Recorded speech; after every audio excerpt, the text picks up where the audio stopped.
Ay, kanita agiday. Nari ba? Makaagi ta diha ah? Dili. Weh. So, ba't nandun si ano? Arami. Ate Rami, dali na. Grabe na. Mabigay. Guys, yeah, super busy ako kanina guys kasi gumawa ako ng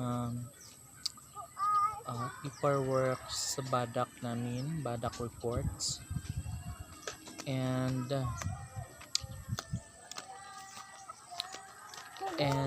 ngayon lang ako nakatapos, but anyway maliwanag pa naman guys, kaya nakatapos talaga ako ng report at nakapag ikot-ikot pa na ako dito sa bukid. Huy, ano yan?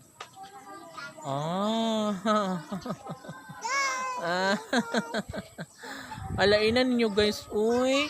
Da. Maigo ta ha.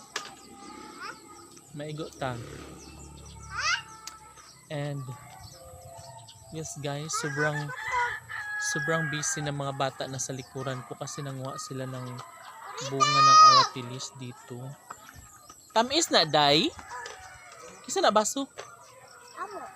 Di ka na sa ubos? Maigo ta. Maigo sila. Aba! Guniti ko tong baso Ruth. Ruth. Guniting baso Ruth. Ayo idabo ha, bantay mo man. So hayaan na natin sila manguha ng mga manchanitas dyan, aratilis. Yeah, and ayun.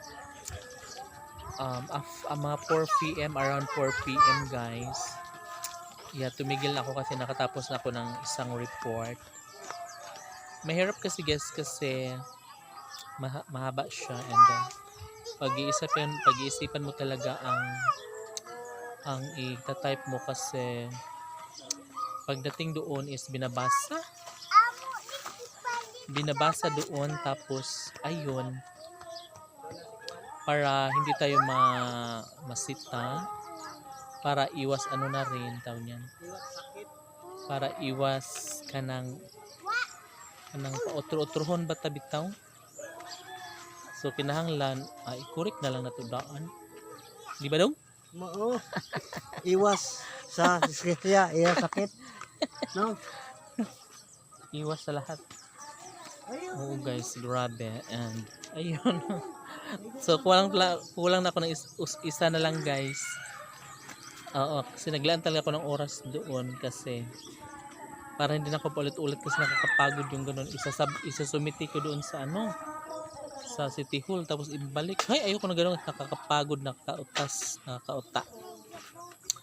So ayun, yung ginawa ko is inayos ko na lang yung una kong report, tapos pangalawa bukas guys, pag matapos ko na rin yun ay maka-honorarium na kami. So magkakapira na tayo, diba? Ganun lang naman yun. And kailangan talaga na ayusin ang report para bongga, diba?